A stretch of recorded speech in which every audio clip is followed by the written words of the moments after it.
Hello, welcome back to Student Pages podcast. I hope you're all doing well. We have Krystal Roxx here again in the studio. How are you, Krystal? I'm really well. How are you? I'm very good. Good. We had you in the studio before. We talked about all kinds of things. We talked about Ibiza. We talked about drug culture in DJing. We did. What have you been up to since then? What's been going on? So much. Yeah, it was the end of the season last time. We just figured out when it was actually Halloween that I was last here after that Halloween shows. It's been a really great kind of Christmas, winter time. Loads of shows and back and forward into a place in Switzerland called Verbier, which has a really cool party culture for the après-ski. To a place called Etoile Rouge. So I just did a season with Pete Tong and Martin Solveig. Etoile Rouge. Etoile Rouge, the Black Star, yeah, indeed. So good times. But yeah, again, lots of wellness, lots of music. Good. Well, you've been quite near me then if you've been in Switzerland. Lyon's right next to Switzerland. Is it? Yeah, it's really not that far. Have you been skiing? Yeah. When? I went skiing really recently. Did you? Lyon's not that far from Is it not? You can drive an hour. You get them to the mountains. You just go skiing. Okay, I did one road trip once with a lovely ex-boyfriend through France, and we ended up in Lyon. But I didn't know that we were so close to the Swiss Alps. They just get to the Alps really quickly. Okay, looks at Google Maps, makes a note for next time. Yeah, I mean, I skied in Verbier. I took a really good friend of mine out there, who's also a yoga teacher. So we did a bit of wellness. Spa time party, and then she had her first lesson on the slopes, which was quite exciting. I went off and did a little. I'm a solid average skier, I don't want to throw myself off a cliff edge ever. Yeah. For me, that's not enjoyable unless there's a parachute strapped to my back. Then I'm down for it. But mostly, I just rather enjoy the scenery. Get some speed up and some. But I'm never going off piste. Except for with this conversation. No, we can talk about skiing. Yeah, I know what we're talking about now. Wait, so you've been in Switzerland? Because right before the interview started, you said Sweden, and now I'm thinking maybe you got no, Switzerland. You said you meant Switzerland. I meant Did I hear Switzerland. Sweden? Okay. Hold on. Never mind. Let's talk about this over a Google Maps session later. Okay. But yeah, you've been with Pete Tong and Martin Solveig. Well, behind the same decks, but not at the same time. That would be just too many DJs. That's a different band altogether. But yeah, we had a season, so a monthly thing. Season. Yeah. So you know what it's like over this kind of winter period. That if you're not in Ibiza, you're in the snow. If you're not in the snow, you're in the sand. So. Yeah, that's the way it kind of rolls. Especially being a DJ, you end up, there's always a party somewhere, right? It's just different terrain, so you just follow the weather, follow the seasons. Do you ever DJ with? Is it hard to DJ if you've got two people sort of working on the same thing? That's known as going back to back with somebody. Okay. So yeah. I mean, I have gone back to back with people before. It's kind of preferable not to. I don't know, personally for me, because you get into a real flow. It's a bit like meditation in a way, because I'm working a lot on frequencies in sound and music to heal and create environments where people can, go inward. And music is a really big part of that. I think we touched on it last time, but basically you can, create uplifting environments or kind of more restorative environments. And very much that's something that I'm really focusing on at the moment, is kind of music to heal people. And you have a new wellness space. I've got a new wellness space, and it's really exciting because it's like so new. But it's called Sound of Mind Shoreditch, and it's actually been there for a few months now. It exists, but we're now curating some really brilliant offerings in there, which are. Obviously, my role will be lots of music-based events and activities. But there is gong bath, sound, crystal healing bowls. I don't know if you know much about that, but it's where you sit. Please tell me all about it. Yeah, you basically sit in a space and or lay down. It's like yoga nidra, which is essentially having a good sleep. No, it's not. It's much more than that. But you lay down and you get so comfortable, the most comfortable you could possibly be. Right. And then someone smashes a big gong around your head. It's much more relaxing than that. What, physically you get hit in the head with it? Not at all. You are just in a space where there are very large instruments like big gongs. and crystal sound healing bowls. And if you can imagine, like, you know, like a massive big bowl, it's made of crystal, and it like resonates certain pitches of frequency. So yeah, you can really create. It sounds similar to like being in the like a aeroplane propeller. Sometimes that does not sound relaxing. Yeah, it doesn't sound relaxing, but I promise you, it so is. It's like a warm kind of round sound that just like envelopes the room and really just like it's like being hugged by a big sound wave. Well, it's the inside of a crystal bowl. Yeah, it's just like a bowl. So the practitioner will gently hit the gongs and like roll the certain, I don't know what they're It makes me called. think of like a steel drum. Like It's a bit like a steel drum, yeah, but like a hanging gong. If you ever see, like, I think, is it 20th Century Fox or one of the film networks where there's like a real Roman kind of character who smashes a gong with a big hammer? It's a bit like that. Oh yeah, what is that? Because 20th Century Fox is dun, dun, dun, dun, dun, dun, dun, Yeah, dun, dun. it's not that. It's not that. It's the other one. Yeah, what's the one with the gong? Don't know. I think it's just a gong. I was just thinking maybe we should tell Pete Tong and get him to come up with like another pseudonym, like it's all Gong Pete Tong, and he could just do gong music. Anyway, that's a side note. But Well, yeah, you could rebrand yourself as if you got crystal bowls. You could do crystal. You Yeah. could bring out a cereal. I could bring out a Crystal Roxx cereal. and crystal. Yeah, it'd be like Lucky Charms, There we go. but just like fake A lot crunchier. fake gems. We've gone off piste again. Oh yeah, it's okay. That's the aim, really. Yeah, so this is a big kind of movement now with sound and DJing, and certainly everything musically is uplifting. We've got a new track out, but there is a healing element to, you know, next stages, next chapters in life. That's great. I mean, I didn't know gongs. To be honest, before this interview, I thought of gongs as quite jarring, Yeah, quite loud, but yeah, it's so much more restorative than that. There we It's go. really restful and like meditative. Yeah, it's lovely. depends how hard you hit Makes the gong, I reckon. It depends on how hard you hit the gong or how close your head is to it. It's very restful. But again, with like the wellness community and music, it's just a really interesting time because there's less drug culture and less alcohol in partying in general. So the space that we're curating will be no alcohol, no drugs, obviously, but it would very definitely be like parties in the evening with no booze. But loads of great music, not necessarily just gongs. It won't be just gongs, but it will be like I'll be DJing. The Super Fox DJs will be coming in and doing sets, and loads of live artists, which is very much like an extension of the radio show we do on a Friday night, where we have a live guest and a guest mix. So there's loads of really beautiful, wonderful, exciting things happening. Fantastic. That's great. You're up to so much more than me. I've just been chilling in France. Like, Yeah, I've been going skiing, but not like yeah.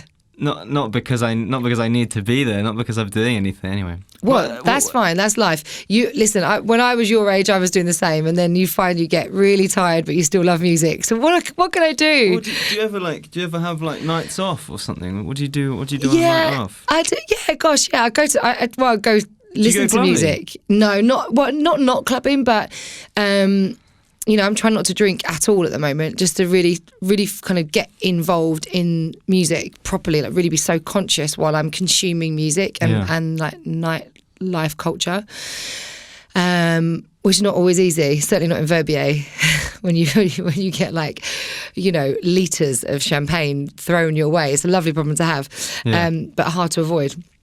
So you just lock into the music, and that's very much what this new venue is about. It's about sound and music for the sake of music. I actually just saw the Cinematic Orchestra. I don't know if you guys know them, but oh my gosh, they were divine. A yoga friend of mine took me, like a spare ticket vibe, and went really last minute at Brixton Academy, and Jules Buckley was constructing. What am I talking about? Oh my gosh.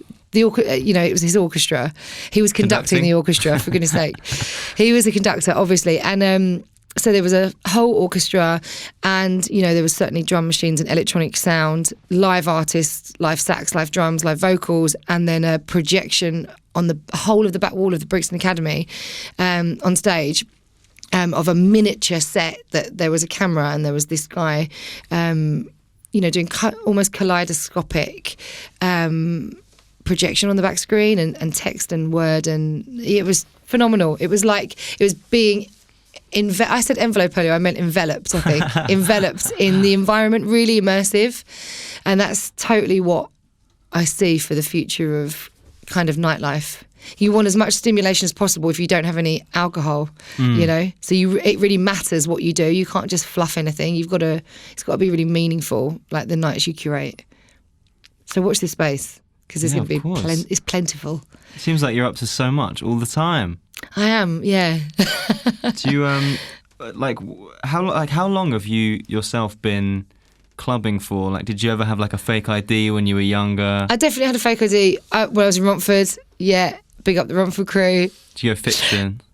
I did. It was called. Oh my gosh, it was called Time and Envy, I think. Or it was called Time and Envy. Yeah, Time and Envy, and yeah. Me and my dearest friend at the time, we were definitely not old enough to get in there, but we would take different props, a little bit like just a step away from comedy moustache and glasses. We would like literally turn up, trench coat.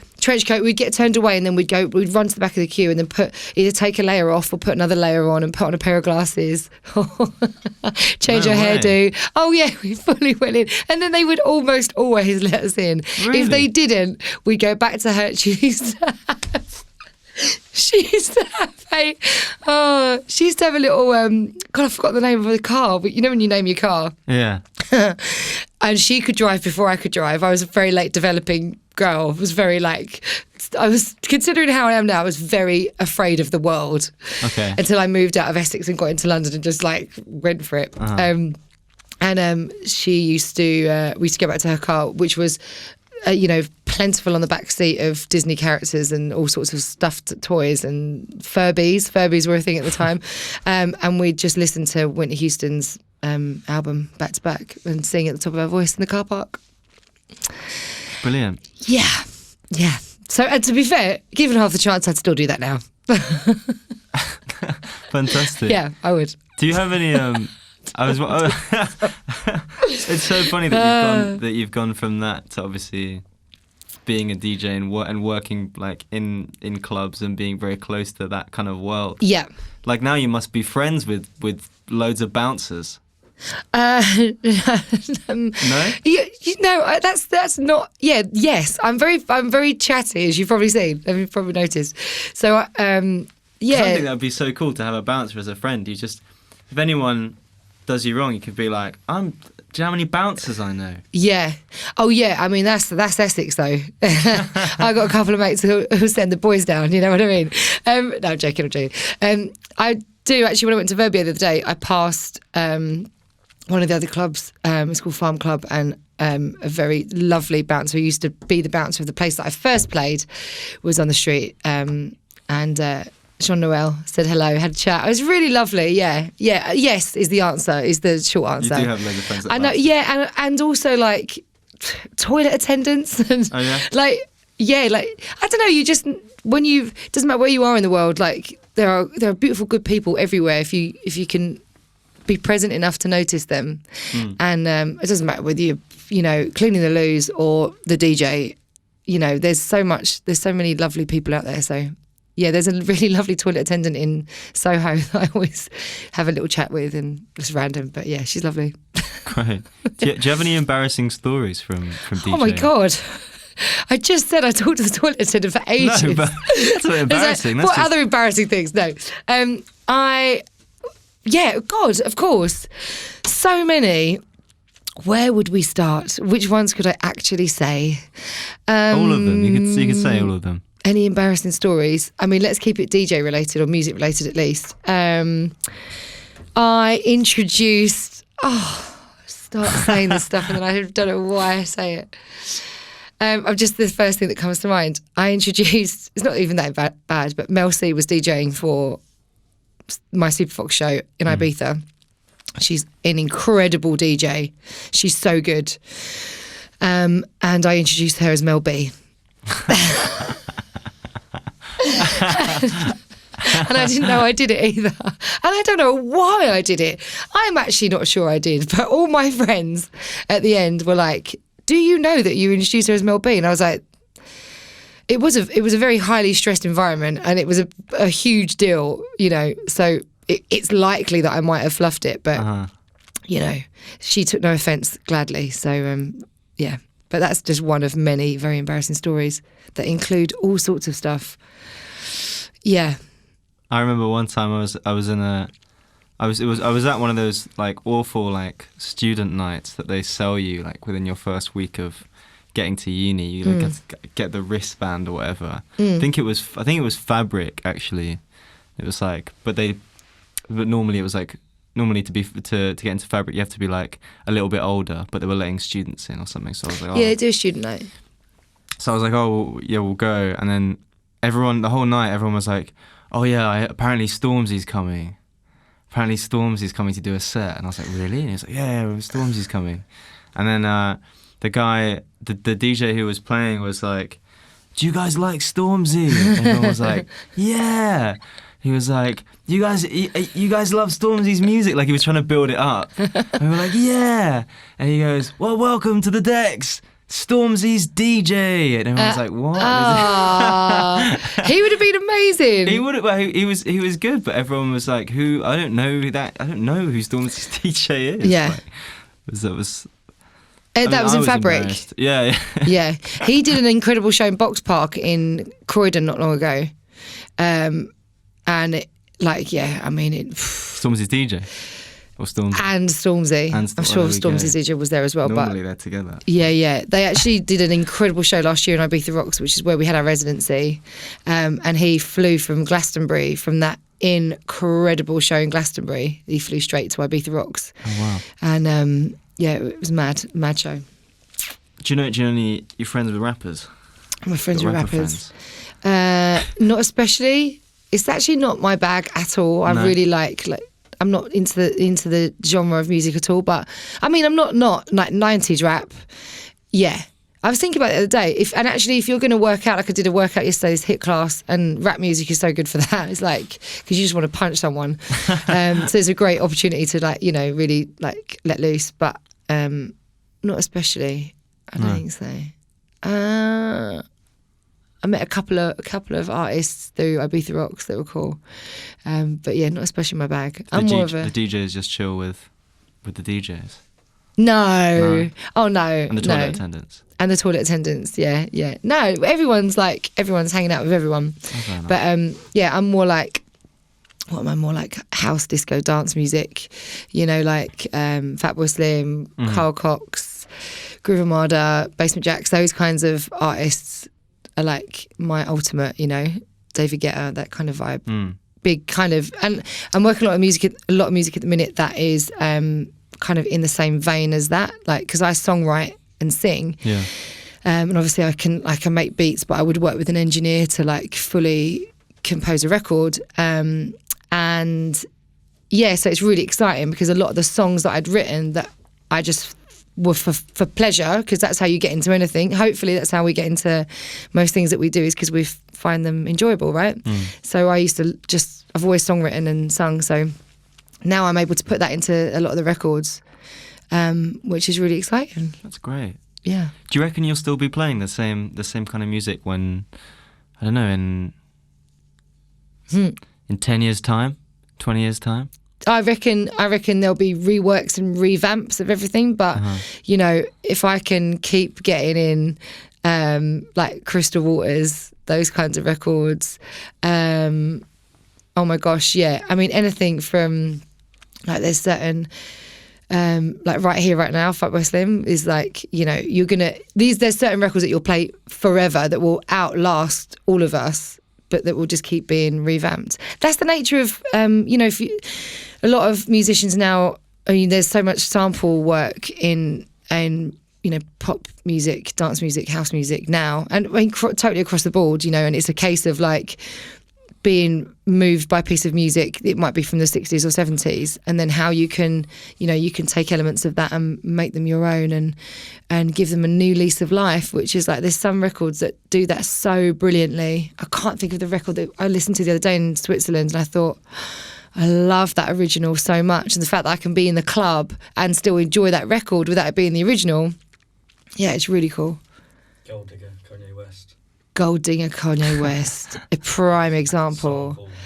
Yeah, exactly. Ray Charles. Yeah, I mean, yeah, unbelievable. And there's one called Pushing On, and it's Oliver Dollar.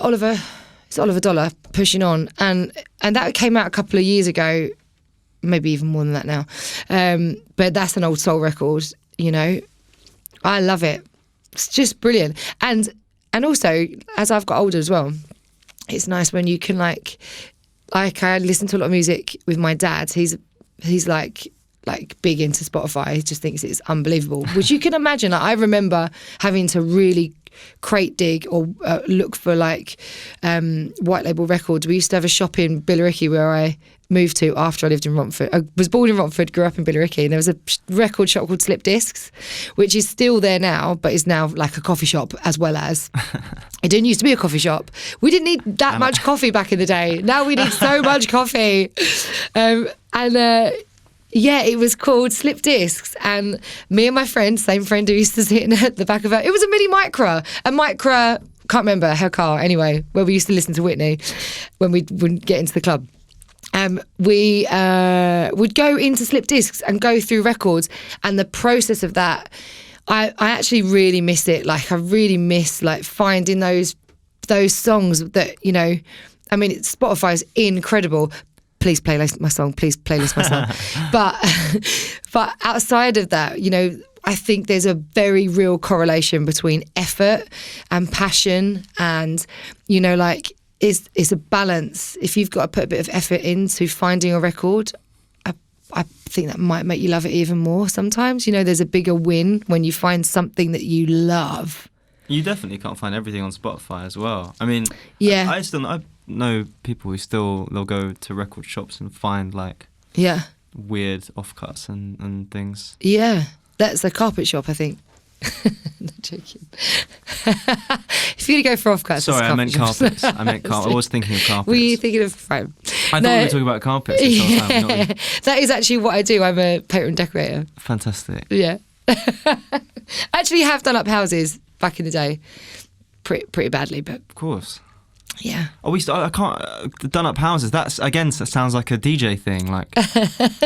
Oh yeah, it could be DJ DIY. I think the two fields have a lot in common. Yeah, I certainly only got through it by listening to music. I know that. If you're going to have to creosote a fence, you better put the tunes on. I'm telling you that. So you've done up this houses. Conversation has just gone all over the place. You've done up. What else have you done apart from DJ? Did you have other jobs before you? There's not a thing I haven't done. Really? I can assure you of this. There is not a thing I have not done. I think that might be a double negative, but I've done everything. Most things. Have you done... Have you done any research jobs? I'm always researching with the radio show every Friday night. And every Friday night, I'm like, my long-suffering business partner, colleague, Keisha, will find me, like, we'll go, oh, have you thought about this artist? Have you thought about this person? I'm like, oh my God, she's so sick. And I'll go, oh, have you thought about this? So we'll piece together the show with, you know, someone in fitness or fashion or technology, STEM, politics. You've got to know your research, yeah. Have you ever been a milkman? I really want to say yes. No, I haven't. Have you ever done I'm trying to think of other jobs. Brain surgery? I mean, in many ways, that is music, isn't it, really? I think you're reaching a bit. In many ways, when I play music, I go right into your brain and I will surgically bring out the joy. My God, you have really done anything. Okay, so you've done brain surgery, you've been a painter decorator, you've worked in a research position. What I'm saying is, the moral of this story is that one must be pliable to the world around them. And so if you're a student, which you all are listening at the minute, and you find there's something that you're passionate about, give it a blooming go and know that it may change, it may blossom into something else. You just don't know. But the best bit is in the not knowing. So profound. Give me a TED talk. I find exactly the same thing with carpets, funnily enough. Yeah, I mean, how's that going? Great. I was at Carpet Right last week. Really feel like my wellness was my top priority. Yeah. I tell you what, if you want to feel like slightly calm, or if you're having a stressed out day, it's not a bad idea to walk around a carpet shop. There is something about the smell of a carpet shop. And just whack it and just and combine my two. That's right. My two wellness. Yeah. Oh, I'm getting. Is that stop talking about carpets or stop talking about everything? Start wrapping up. No way. Okay. There's so much more to cover. Jeez. I have a few quick fire questions before you go. Fire away. What curry do you get Indian? Oh, again, it changes. It would be like Just quick fire. Rogan Josh. Rogan Josh. If Ever one of them. Cats or dogs? Cats. Cats. If you had a superpower, what would it be? To change the world.